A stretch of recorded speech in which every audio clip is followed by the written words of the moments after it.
Hi good morning. അപ്പോൾ നമ്മുടെ ഇന്നത്തെ റെസിപ്പി എന്ന് പറയുന്നത് ചപ്പാത്തിയുടെ കൂടെ കഴിക്കാൻ പറ്റിയൊരു സൈഡ് ഡിഷാണ് കേട്ടോ. ഈ ഒരു റെസിപ്പി കൊണ്ട് ചപ്പാത്തിയുടെ കൂടെ സൈഡ് ഡിഷായിട്ട് കഴിക്കാമോ എന്ന് നിങ്ങൾക്ക് സംശയം തോന്നാം. എന്താണെന്ന് വെച്ചാൽ നമ്മൾ നേന്ത്രക്കായ ഉപയോഗിച്ചിട്ടൊരു കറിയാണ് ഉണ്ടാക്കാൻ പോകുന്നത്. നേന്ത്രക്കായ ചപ്പാത്തിക്ക് സൈഡ് ഡിഷായിട്ട് അധികം ഉണ്ടാക്കാറില്ല. പക്ഷെ നമ്മളൊന്ന് മാറ്റി ചിന്തിക്കണ്ടേ, ഇടയ്ക്ക് ഉരുളക്കിഴങ്ങും സവോളയും തക്കാളിയും ഒക്കെ അല്ലാതെ ഒന്ന് മാറ്റി നമ്മൾ നേന്ത്രക്കായ ഉപയോഗിച്ചും ചപ്പാത്തിയുടെ കൂടെ കറി ഉണ്ടാക്കി കഴിക്കണ്ടേ.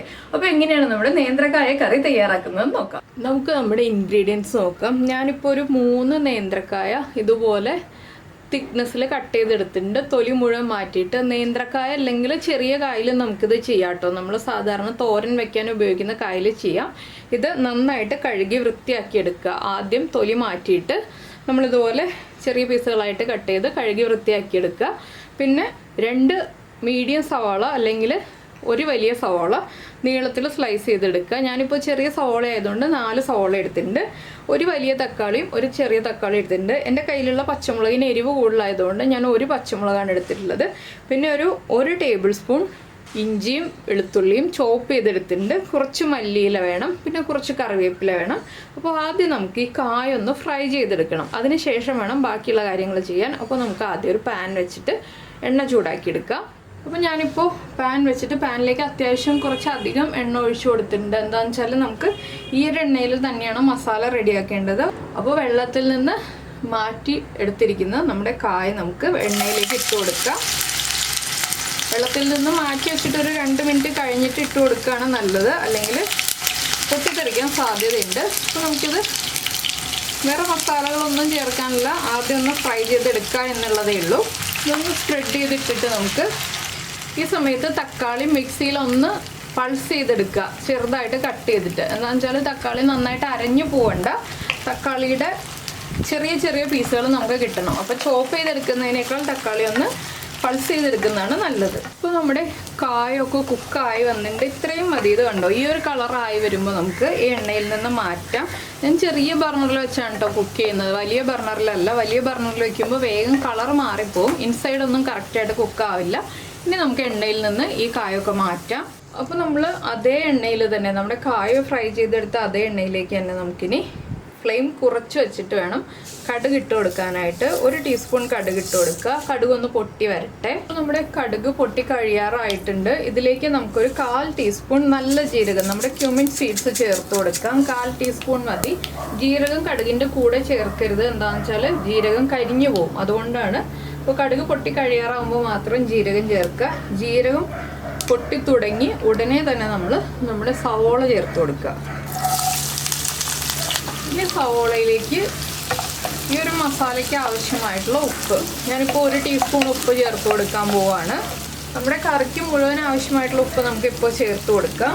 ഉപ്പ് ചേർത്തിട്ട് സവോള നന്നായിട്ട് കളർ മാറി വരുന്നത് വരെ വഴറ്റിയെടുക്കുക. ഇപ്പോൾ ഇഞ്ചിയും വെളുത്തുള്ളിയും ചേർക്കരുത്. എന്താണെന്ന് വെച്ചാൽ നമ്മൾ ഇഞ്ചിയും വെളുത്തുള്ളിയും നന്നായിട്ട് ചോപ്പ് ചെയ്ത് വെച്ചിരിക്കുകയാണ്. അപ്പോൾ ഇഞ്ചിയും വെളുത്തുള്ളിയും കളർ മാറിപ്പോവും. അതുകൊണ്ട് സവോളയുടെ കളറൊക്കെ ഒന്ന് മാറി തുടങ്ങുമ്പോൾ ഇഞ്ചിയും വെളുത്തുള്ളിയും ചേർത്ത് കൊടുക്കാം. ഇനി സവോളയുടെ കളർ മാറി വരട്ടെ.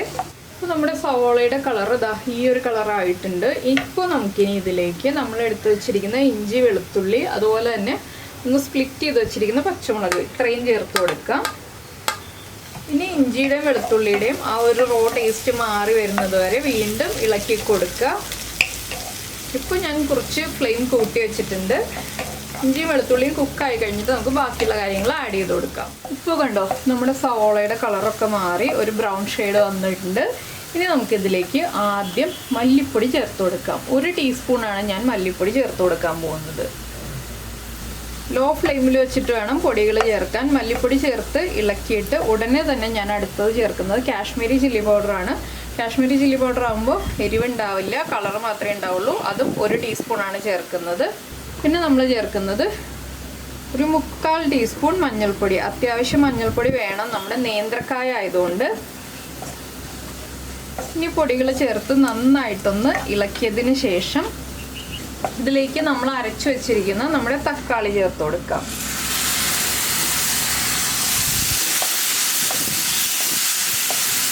തക്കാളി ചേർത്തിട്ട് ഇനി നമ്മളിതിലേക്ക് ചേർക്കേണ്ടത് കുറച്ച് ചൂടുവെള്ളമാണ്. എന്താണെന്ന് വെച്ചാൽ പച്ചവെള്ളം നമ്മുടെ കറിയിൽ ചേർക്കരുത്, ചൂടുവെള്ളം തന്നെ ചേർക്കുക. അപ്പോൾ ഈ തക്കാളി ചേർത്ത് പൊടികളുടെ റോ ടേസ്റ്റ് മാറി തക്കാളിയും പൊടികളും എല്ലാം കുക്കായി കഴിഞ്ഞിട്ട് വേണം ചൂടുവെള്ളം ചേർത്ത് കൊടുക്കാൻ. 1.5 കപ്പോളം ചൂടുവെള്ളം ചേർത്ത് കൊടുക്കുക. ഇപ്പോൾ കണ്ടോ നന്നായിട്ട് എണ്ണയൊക്കെ തെളിഞ്ഞ് വന്നിട്ടുണ്ട്. ഇനി ഞാനിപ്പോൾ വെള്ളം ചേർക്കാൻ പോവുകയാണ്. നമുക്ക് എത്ര ഗ്രേവി വേണം എന്നുള്ളതനുസരിച്ച് ചൂടുവെള്ളം ചേർത്ത് കൊടുക്കുക. ഈ ഒരു ഗ്രേവിയിൽ തന്നെ വേണം നമ്മുടെ കായും കൂടി ബാക്കി കുക്കായി കിട്ടാൻ. ഇനി ഗ്രേവി ഒന്ന് നന്നായിട്ട് തിളച്ചു വരുമ്പോൾ നമുക്കിതിലേക്ക് കായ ചേർത്ത് കൊടുക്കാം. ഇപ്പോൾ നമ്മുടെ ഗ്രേവി നന്നായിട്ട് തിളച്ചുകൊണ്ടിരിക്കുന്നുണ്ട്. ഇനി നമുക്ക് ഫ്ലെയിം കുറച്ചിട്ട് ഇതിലേക്ക് നമ്മൾ ഫ്രൈ ചെയ്ത് വെച്ചിരിക്കുന്ന കായ ചേർത്ത് കൊടുക്കാം. കായ ചേർത്തിട്ട് നന്നായിട്ട് ഇളക്കുക. ഇപ്പോൾ കുറച്ച് ഗ്രേവി കൂടുതലുണ്ടാവും. വീണ്ടും ഹൈ ഫ്ലെയിമിലേക്ക് വെച്ചിട്ട് ഒന്ന് ഇളക്കി മിക്സ് ചെയ്യുക. ഈ സമയത്ത് നമുക്ക് കുറച്ച് മല്ലിയില ചേർത്ത് കൊടുക്കുക. മല്ലിയിലയുടെ ഫ്ലേവർ താല്പര്യമാണെങ്കിൽ മാത്രം ഇപ്പോൾ കുറച്ച് മല്ലിയില ചേർക്കുക. അതിനുശേഷം വീണ്ടും നമുക്ക് പിന്നീട് മല്ലിയില ചേർക്കാനുണ്ട്. മല്ലിയിലയുടെ ഫ്ലേവർ താല്പര്യമില്ല എന്നുണ്ടെങ്കിൽ കുറച്ച് കസൂരി മേത്തി ചേർത്താലും മതി കേട്ടോ. പിന്നെ ഉപ്പ് ചെക്ക് ചെയ്യുക. ഉപ്പ് കുറവാണെങ്കിൽ ഉപ്പ് ചേർത്ത് കൊടുക്കുക. പിന്നെ നമ്മളിതിലേക്ക് അടുത്തത് ചേർക്കാൻ പോകുന്നത് ഒരു 1/4 ടീസ്പൂൺ ഗരം മസാലപ്പൊടി. ഗരം മസാലപ്പൊടിയും കൂടി ചേർത്ത് നന്നായിട്ട് ഒന്ന് ഇളക്കി മിക്സ് ചെയ്തതിന് ശേഷം നമ്മൾ വീണ്ടും ലോ ഫ്ലെയിമിലാക്കിയിട്ട് അടച്ചു വയ്ക്കുക. ഒരു 5 മിനിറ്റ് അടച്ചു വെച്ചിട്ട് കുക്ക് ചെയ്യുക കേട്ടോ. അപ്പോഴാണ് നമ്മുടെ കായൊക്കെ നന്നായിട്ട് കുക്കായി ആ തക്കാളിയുടെ ടേസ്റ്റും അതുപോലെ നമ്മുടെ മസാലയുടെ ടേസ്റ്റും എല്ലാം നമ്മുടെ കായിലേക്ക് പിടിച്ചു വരുന്നത്. അപ്പോൾ ഇതാ നമ്മുടെ കറി കണ്ടോ കുറുകി വരുന്നുണ്ട്. ഒരു 5 മിനിറ്റ് കഴിഞ്ഞപ്പോൾ ഈ ഒരു കൺസിസ്റ്റൻസി ആയിട്ടുണ്ട്. ഇപ്പോൾ നിങ്ങൾ ഉപ്പൊക്കെ ചെക്ക് ചെയ്യുക. ഉപ്പ് കുറവാണെങ്കിൽ ഉപ്പ് ആഡ് ചെയ്ത് കൊടുക്കുക. അതുപോലെ തന്നെ നമ്മൾ കായ കുക്കായിട്ടുണ്ടോ നോക്കുക. കായ കുക്കായിട്ടുണ്ട് നിങ്ങൾക്ക് ഇത്രയും ഗ്രേവി മതി എന്നുണ്ടെങ്കിൽ ഈ ഒരു സ്റ്റേജിൽ ഫ്ലെയിം ഓഫ് ചെയ്യുക. ഇത് വീണ്ടും ഒന്നുകൂടി ഒന്ന് കുറുകി വരും. കായ കുക്കായിട്ടില്ല എന്നുണ്ടെങ്കിൽ കുറച്ചുകൂടി തിളപ്പിച്ച വെള്ളം ചേർത്തിട്ട് ഒരു 2-3 മിനിറ്റും കൂടി അടച്ചു വയ്ക്കാം. പിന്നെ നമ്മളിതിലേക്ക് ചേർക്കേണ്ട ഏറ്റവും ഇമ്പോർട്ടൻ്റ് ആയിട്ടുള്ള ഒരു കാര്യവും കൂടി ഉണ്ട്. നമ്മൾ തക്കാളിയൊക്കെ അരച്ച് ചേർത്തതാണല്ലോ, അതുകൊണ്ട് 2 പിഞ്ച് പഞ്ചസാരയും കൂടി ചേർക്കാം കേട്ടോ. അപ്പോഴേ നമ്മുടെ കറിയുടെ ടേസ്റ്റ് ബാലൻസ് ആവുള്ളൂ. പഞ്ചസാര ചേർത്തിട്ട് വീണ്ടും ഒന്ന് ഇളക്കി മിക്സ് ചെയ്യുക.